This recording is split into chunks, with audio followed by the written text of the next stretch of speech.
Yes, us. Welcome to the Kefi Life podcast. My name is Kiki L, and I'll be your guide to creating a life of Ola Kala, all is well.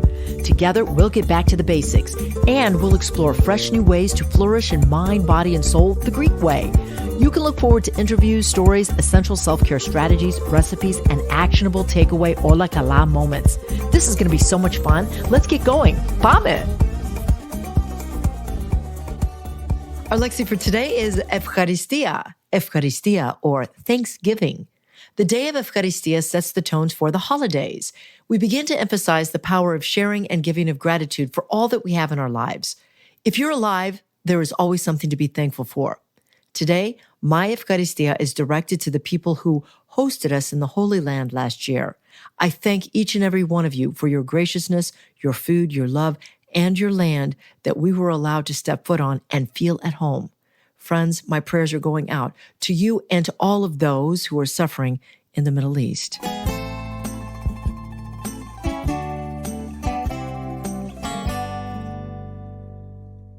Eleolado, olive oil, has been celebrated in the civilized world for millennia.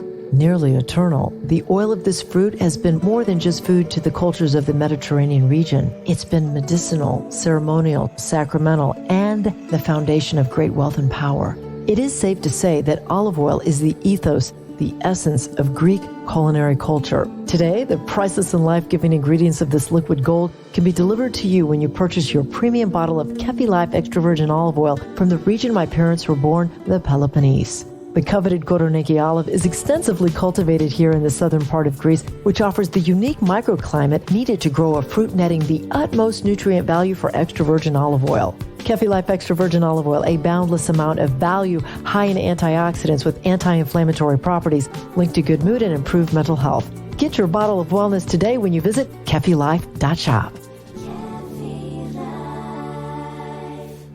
Greetings and yasas this week before Thanksgiving. Oh, there's so much to be thankful for, especially for my new friend, Ted Pappas of Ted's Everyday Eats. He is joining us today here on the Kefi Life podcast to talk about setting the most beautiful, memorable Thanksgiving table. And yes, it will be easy. Ted, welcome back to the show. Thanks for having me back. I'm excited to be here. Oh, it's just such a pleasure. And I really loved being on your set of Ted's Everyday Eats. It's awesome. It was so great to have you. And by my set, we mean my kitchen, because that's where I do most of my filming for my YouTube channel and everything on my Instagram at Ted's Everyday Eats. We made a really fun recipe. It's fast and easy. And we called it Daco's Ted Style with Kefi Life extra virgin olive oil. That's right. It's a super simple, easy dish that you can bring with you anywhere if you're going to somebody's house for Thanksgiving or any time for the upcoming holidays. Yay. And we promoted it on Instagram. You can also go to our respective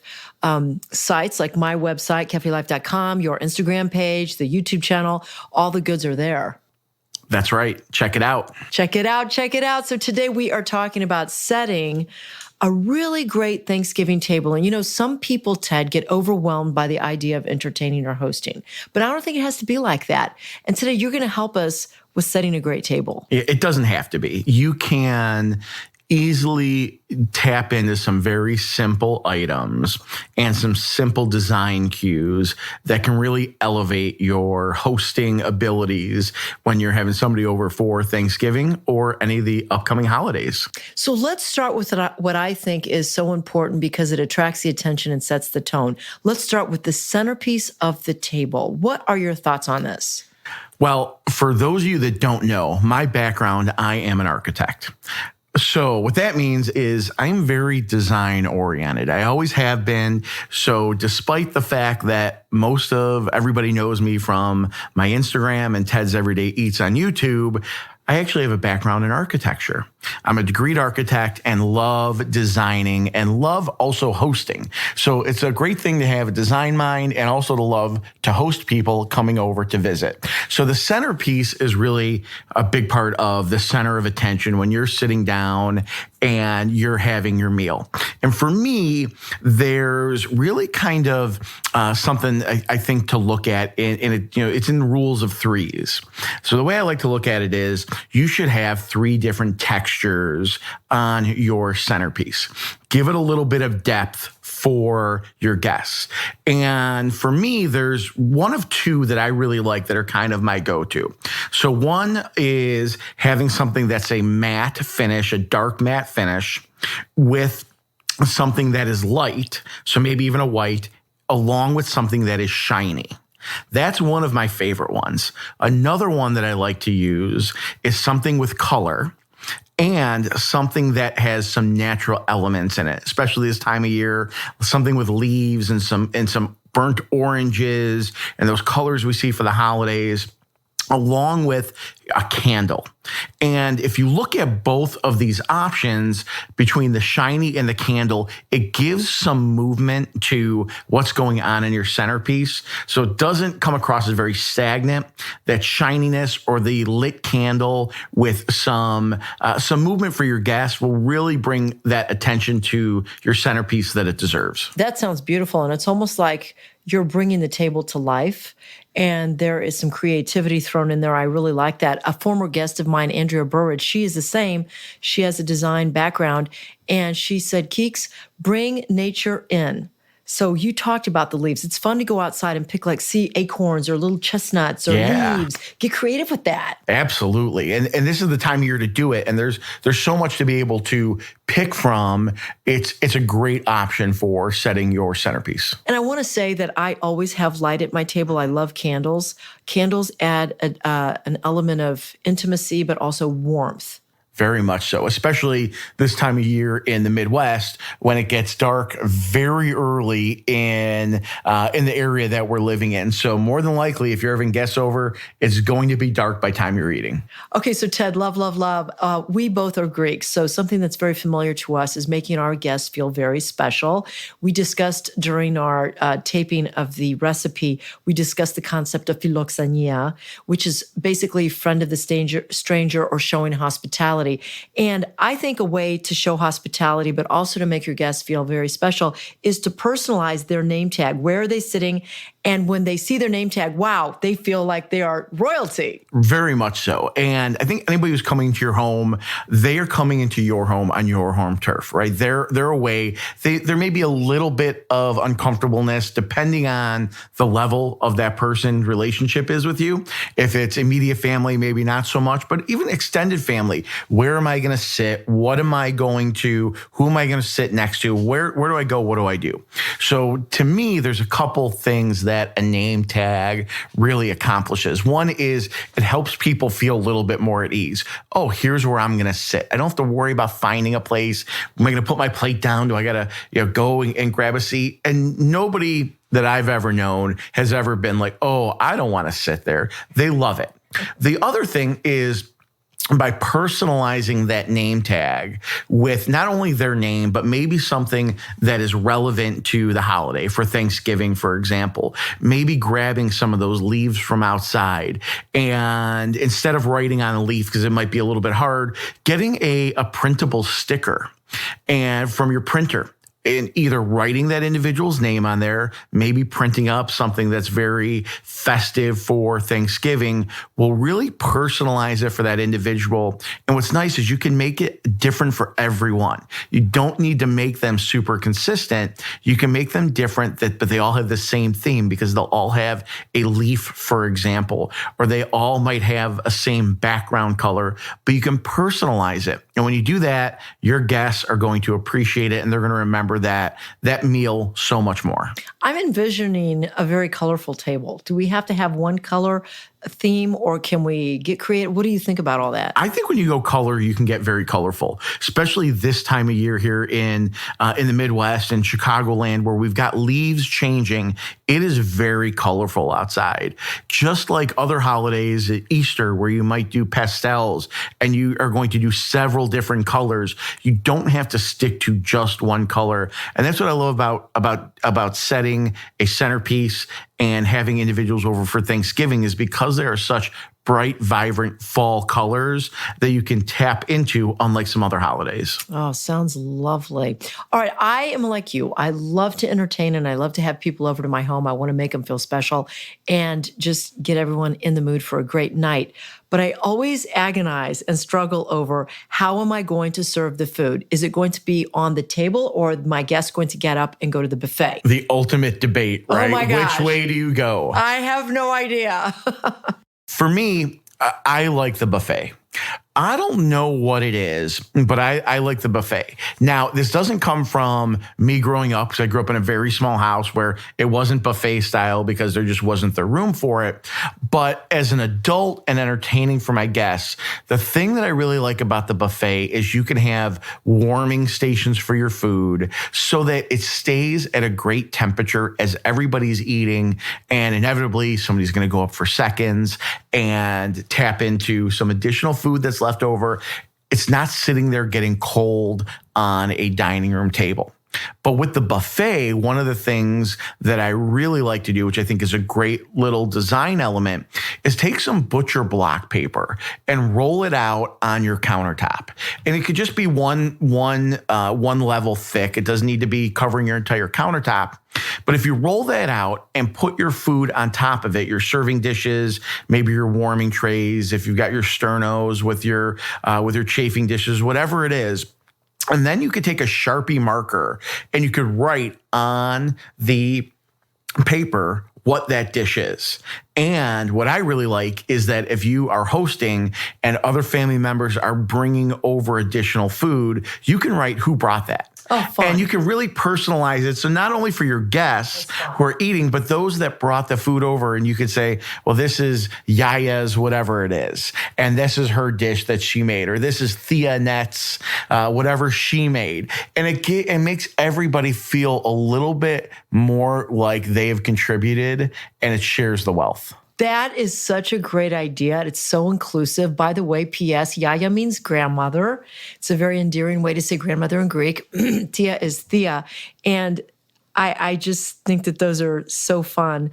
What are you, by the way, folks, I did not mention in the beginning that Ted is a home cook besides being an architect, and he was featured as a contestant on The Great American Recipe. It's a PBS show. What was that like real quickly? That was an amazing experience. Season 2 aired in the summer of 2023 over an 8-week run, nationally televised on PBS. It was an amazing experience to be around talented celebrity chefs who gave so much insight into cooking, as well as being around some great other home cooks that we bonded so well. Is there one lesson that you learned by being on the set, whether a celebrity chef or someone else that was cooking with you? The one takeaway, and this is what I've been sharing with people, especially home cooks, we've been sharing with home cooks, let's face it, right, is that you need to taste your food and season as you cook. Don't wait until the end and it's all done and you take a spoonful or a forkful and see what it tastes like. Taste and season as you go along, because it's going to make a world of difference for how your food tastes. Great advice. Let's talk. Well, before we talk about this next subject, I do want to know what you're serving for Thanksgiving. What does your table look like as far as food goes? Thanksgiving is a fun holiday because there's so many great things to do. My Thanksgiving is very traditional in terms of what we have. But the one thing that I am known for over the years is, instead of doing a pumpkin pie, I do a pumpkin cheesecake that we serve at Thanksgiving, whether we're hosting or whether we're going to a family member's house. I always make a pumpkin cheesecake. And guess what? At the end of the night, the pumpkin cheesecake is gone and that pumpkin pie is still sitting there. Really? Everybody goes to the pumpkin cheesecake. Yummy. Gosh, that sounds great. So will you serve, now we talked about on the set, we made it earlier, we made the Daco's Ted style bruschetta. It's like a bruschetta with Kefi L extra virgin olive oil. So will you serve that? I know for a fact that I'm going to serve that this year. I am going to serve that. It's a great appetizer. It's small, it's bite-sized, so it's great. You can just pick one up and eat it in one bite. You don't have to have this giant thing that you're holding. I don't know about you, but I can't tell you how many events I've been to where I've had traditional bruschetta and you bite into it and everything falls off and you feel like you're making a mess. Yes. So I like to make it bite-sized in a single bite that will fit in. Excellent advice. And I just remembered I'm going to my sister-in-law, so that's what I'm going to take along with a salad. So what will you have a protein? Will you have a turkey, a chicken, a ham, a salad? Like what will you do on your table? We'll do turkey, ham as the two main proteins. Those are, you can't go wrong. Excellent. And I think we're going to throw some lamb in there. That's what I might do is take lamb chops to Lee's house. Your lamb chops. Definitely have my lamb chops. They are my favorite, as you know, and I think they're your new favorite as well. 100%, my friend. Okay, now let's get down to the nitty gritty. Everybody always asks about this. So the first question is, what is our signature cocktail going to be? And do you serve it at the door when the guest comes in, or do you have it at the bar? Good question. So first of all, having a signature cocktail when guests come over is a great way to get everybody to start loosening up and mingle. I don't know about you, but I've had people come over before I would do a signature cocktail and people don't know what they want to drink. They're thinking about it, right? What's everybody else drinking? What do I want to have? When you have a signature cocktail ready, people can have one and then they can move on to whatever else they want. And it gets them in the mood. So I always like to have something available as a signature cocktail when people get to my house for an event. It's usually out in a certain area so that everybody can start the party as soon as they get there. So what are we choosing this year, Mr. Ted? This year, and I've used it in the past, but definitely this year, is going to be a pomegranate Moscow Mule. It gives that very holiday flavor of the pomegranate juice. It's got that color, that red to it. So similar to a traditional Moscow Mule, you're going to have vodka. You're going to have your ginger beer. But what's great is that, and you're going to have, of course, your lime juice.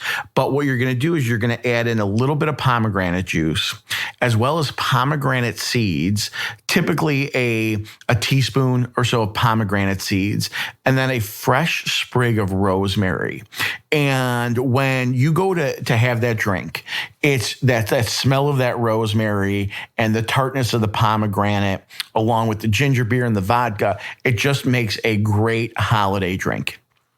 It's great that you have taken the time to think about these things instead of, even though we're not slapping it all together, we are making it simple, but we're making it very personalized. And the guests are going to feel like, wow, not only do I feel welcome here, but let's get the party started. That's right. Everything from when your guests get there and the signature drink to their name tags on at a seat to the centerpiece when they are maybe hanging around beforehand to the buffet and having that butcher block paper and the little note on what each dish is and who made it really brings everything together. And each of these items and doing each of these things is not a ton of effort.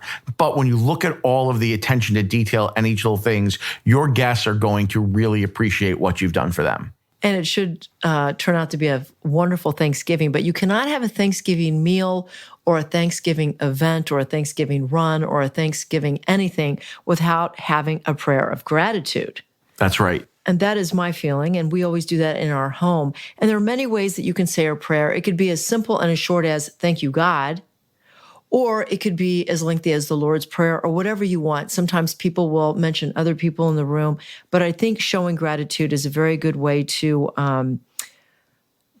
understand that we are all very grateful, are very privileged and very fortunate. Yeah, when you look at what we have and what we can do and what we can do for our friends and our family, it's always great to express that gratitude. And to share. That's right. All righty. Well, I'm feeling like I'm ready for this Thanksgiving meal. It's going to be fabulous. I want to thank you again for all the folks that are out there listening that are interested in your recipes, which, by the way, they are delicious. Thank you. Yes, I've tasted them. Where shall they go online to learn more about you, Ted? Definitely. Go to Instagram at Ted's Everyday Eats, and you can find my YouTube channel under the same name, where I go into a little bit more depth on preparing certain dishes. So if you're looking for some tutorials and how to make typically some Greek dishes, you can find me there.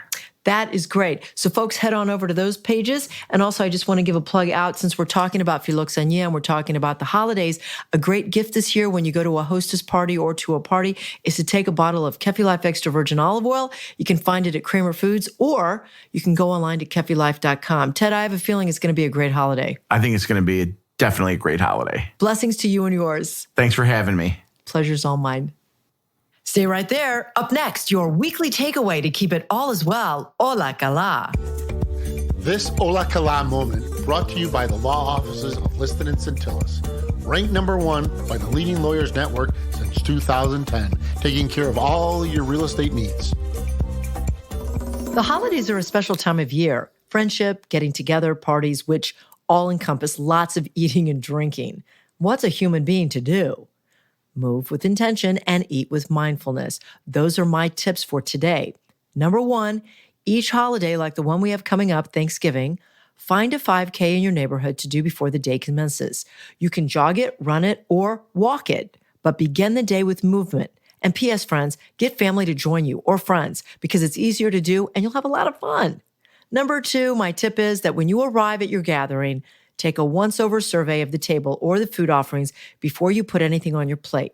Look at the options, then come back a bit later after a glass of water and select mostly proteins and salads and veggies and 1/8 of your plate for empty calories. Ola kala, all is well when you enjoy the festivities with your wellness in mind. Kiki Vale is the founder of Kefi Life. She is passionate about whole person wellness and living a fulfilled life. Her Kefi Life podcast is created to simply and naturally help you harmonize the mind, body, and soul the Greek way. Visit KefiLife.com and check out Kiki Vale on LinkedIn and on Twitter. Join us again next time for more positive energy and inspiration on Kefi Life.